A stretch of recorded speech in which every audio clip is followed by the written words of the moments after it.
My name is Carol Simmons. I work at Upper Chesapeake Behavioral Health Clinic, and I am a therapist there. I see individuals, and I also have groups.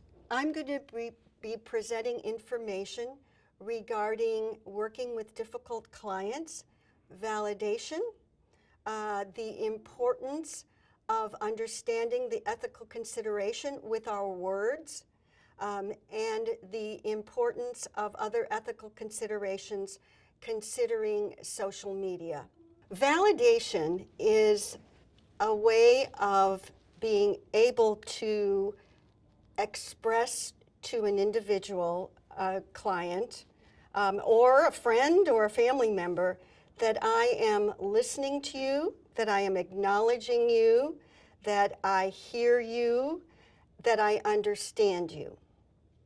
It is the very first and most important thing that we can do in order to establish an alliance with a client or guest.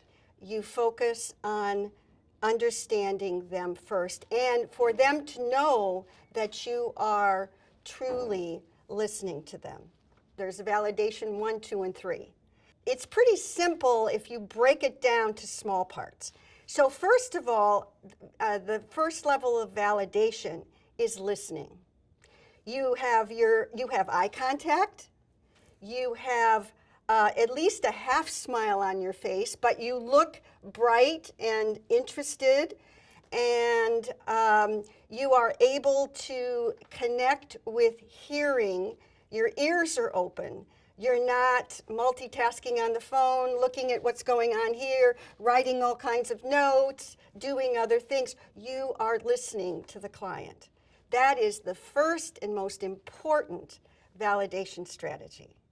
The second validation strategy is that you can say that you understand possibly some of the emotions or something that the client or guest is saying. For example, a therapist could say, or a helper could say something like, I understand from everything that you went through that and getting here and how difficult it is for you to be able to come here, and you were crying and you had such a difficult time. You're very, very sad right now. That's a second level of validation. Just expressing feelings, empathy, the acknowledgement, I understand. The third level is when we look at kind of like you might be able to call it like mind reading. Like you possibly have, the therapist has been listening to the client, guest, might be also understanding and maybe read some history. So from your history, I can see where you've had a lot of trauma in your life. It's going to be really difficult for you to come here and to trust anything that we're saying to you. Going into the field, we really think we're compassionate. We really think that we know, like, trying to understand how we're feeling at any given time with our behaviors. And yet, what can happen is that our words can hurt. And especially in the new emergency department, people are going to be in close quarters. There are words that can hurt. And I'm going to give you some examples from my own life. And I consider myself a very compassionate, caring person. However, not realizing and how something can be very, very hurtful to other individuals. I was standing in a nurse's office, and I had a very difficult client who was from a certain living situation in a part of a section of town, and I was having struggles with this client. I had come in to talk about this client to the case manager and the nurse there, and I brought up some information, and the nurse there looked at me and got very angry at me and said, "How dare you disrespect my family?" I was talking about it in a kind of a sociological perspective, but the impact was it was just tremendous. And so I just want to tell everyone that even when you think, oh, this can never happen to you, that even under circumstance you don't even realize that words can hurt other people. So even under the best circumstances, we are human beings, and it's really important for us to be able to be observing. We talk about monitoring your ethical behaviors, monitoring what's going on in your environment, and I want to add a word, observe. Observe without judgment. Observe as though you're in a court of law, or you are doing work as an attorney or as a news reporter, kind of like a detective. Just observe. Observe what's going on in the environment. It's a standing back and just seeing. Very, very important to do. So the other thing that I was discussing in terms of words, these are the kinds of other things that we hear all the time. Hey, Rachel, did you see that girl with her hair in her eyes trying to get attention? What a borderline. And then she was just lying in bed not talking. What a manipulator. And did you see that guy in the corner talking to himself? All the crazies, trying to get attention. Must be nice to just hang out and live on disability, those crazy people. It's very important. These are attitudes we have. We've had them. And we can, we are also individuals who are not perfect people. So it's very important that we see these and we acknowledge what we can be thinking and seeing. Talking about the idea of how we can be invalidating, this word that many times is thrown around. Oh, that person's so manipulative. This person's just manipulating. I'm sick of this. So I want to define for you manipulation. The definition of manipulation is to influence or manage shrewdly or deviously, and to manage or control artfully or by shrewd use of influence, often in an unfair or fraudulent way. Manipulating individuals are implied to be devious. That means that you are able to pry into an individual person's brain and decide what their motivations are. Oh my, can we do that? We cannot read another person's mind. All we see is what's on the outside. We don't know what's reinforcing this kind of behavior. The other thing that is so important for us to look at is that rage is one of the biggest problems in our society at this time. If you look at Facebook, if you look at our politics, if you look at how aggression and rage and yelling and screaming and cursing and all of these things are kind of like the norm, how everybody is so worked up all the time in anger.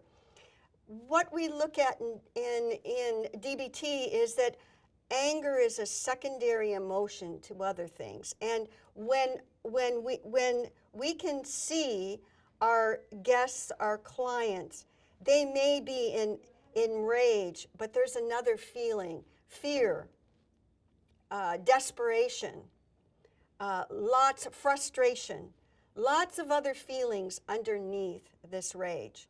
And it's important to be able to look at that. Even as therapists, when we start feeling angry and frustrated with someone, what's going on? There's other feelings that maybe we have a need to want to get that client to get better faster, the way we want it, to have control over the situation. So the idea of these individuals are are really not so skillful, that they can be so devious and manipulators. This word is often in mental health settings thrown around, and I want to put a big exclamation point and say, be careful with this. So the other acronym we can use is what's called GIVE, G-I-V-E. The G is be gentle. The I is be interested, validate, and easy manner. So it's called a give skill. And it is a way to be able to remember, especially the easy manner. In the emergency department, there is going to be a lot of stressors related to time and getting clients out and discharge plans and go, go, go. And I know from working in those environments in the past that there can be a tendency for an individual, the therapist or case managers, to be rushing ahead, and it's something important to be able to just observe and monitor and take a breath. At the University of Maryland, Upper Chesapeake, behavioral health, we do have actually some considerations that are important and in regard to ethics. And first of all, it is the issue of Facebook and social media. We are not to go onto Facebook to be engaging with our clients. We want to have boundaries with clients. Now, there's also the challenge that sometimes friends, families may be involved in our clinic. And that's where we as a team get together to talk about what we are to do to disengage those relationships or how to be able to do that. Because there may be individuals who are involved. And that is extremely important. In Cecil County, Harford County, we have lots of relationships where when someone comes in for treatment or someone comes in referral-wise, it's important to be able to review what's going on in terms of social relationships. And I am also very much aware as a therapist, who can I see or not be able to see, or who else in the treatment team knows a person, and how do we manage those boundaries? So we have to review that at all times. I also get referrals from other parts of the hospital system.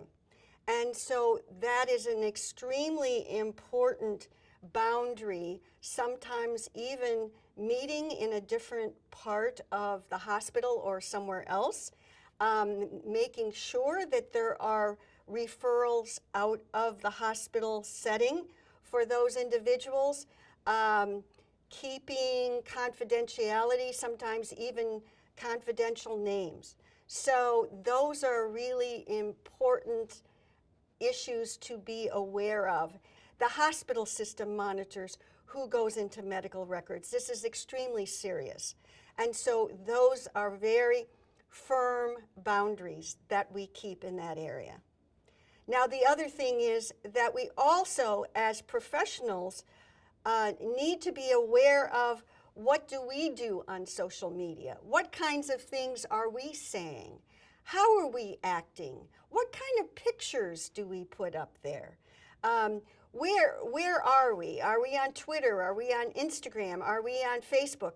What are those things that we're saying? And to be very careful and cognizant of what we're saying, because even though we may not want our clients to be looking at our personal information, some information is out there.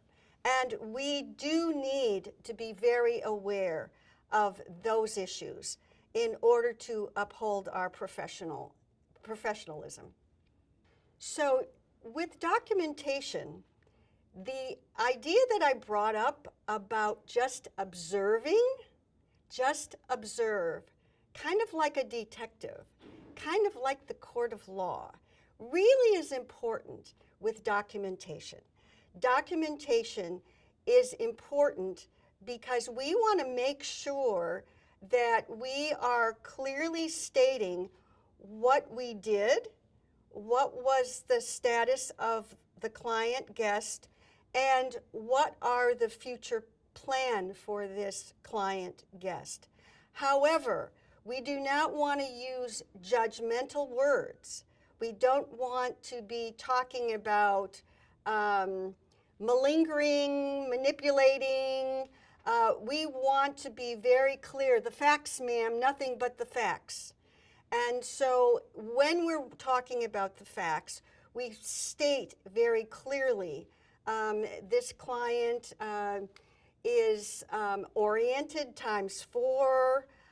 Is this client suicidal or not? Is this client homicidal or not? What is the affect of this client? Really get into the very specifics, not into judging that individual. Mindfulness is what I practice every day and teach all of my clients in order to be self-aware. It is the best tool to learn self-awareness. The way that I teach mindfulness is by, first of all, that we breathe to the belly. We don't realize, and especially in a very busy emergency room, emergency department, or just in day-to-day, that we often breathe shallowly at the top of our lungs. When we breathe shallowly at the top of our lungs, it gives our brain the idea that something is wrong, that we're ready to respond, that there might even be a crisis going on. And so, as I was doing here and preparing and sitting here, I was focusing this whole time on breathe to your belly. We are actually, what we're doing is getting the parasympathetic nervous system engaged so that we can be in a more relaxed state, in a state of balance, so that we can truly see things as they are. So I am going to do a small mindfulness exercise with you, and I am going to do it with my singing bell. What I'm going to do, this is what we're going to do. We're going to be just staying here in this moment. And when we stay in the moment, mindfulness means, by the way, staying grounded in this moment, just staying right here. So we might be thinking about, what am I going to have for dinner? Oh, I have to, my mother's coming over and I have all these things to do and she's been upset lately. What am I going to be thinking? No, we have to bring ourselves back. We might start thinking about the past. Oh, you know what? I forgot to get my list together and I have to go to the grocery store. Or maybe even thinking about things from the past that might be painful or hurtful. We're thinking about the future. We're worrying about the past. And what happens to now? So in order to be able to do this observing, we stay grounded in the here and now. And another good grounding way is a little exercise that I'm going to do with you, is by breathing in at a count of 1, 2, 3, 4, 5, and out at a count of 1, 2, 3, 4, 5, 6, 7. That way you take a longer inhale. And so I'm going to do this right now, and I'm going to ring my bell, and I'm just going to show you how it's done. Breathe in, 1, 2, 3, 4, 5, and breathe out, 1, 2, 3, 4, 5, 6, 7. Breathe in, 1, 2, 3, 4, 5. Breathe out. 1, 2, 3, 4, 5, 6, 7. And I will do this usually for 2 minutes. And after the 2 minutes, I ring the bell.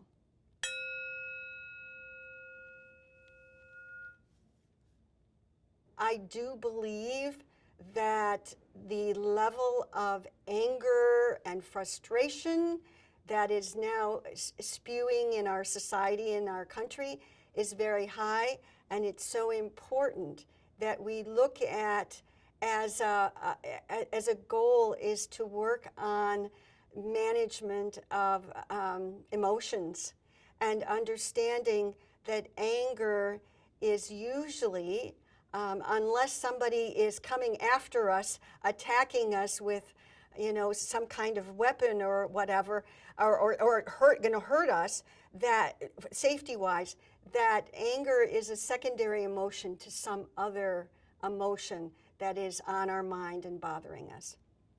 We are all human, and we make mistakes.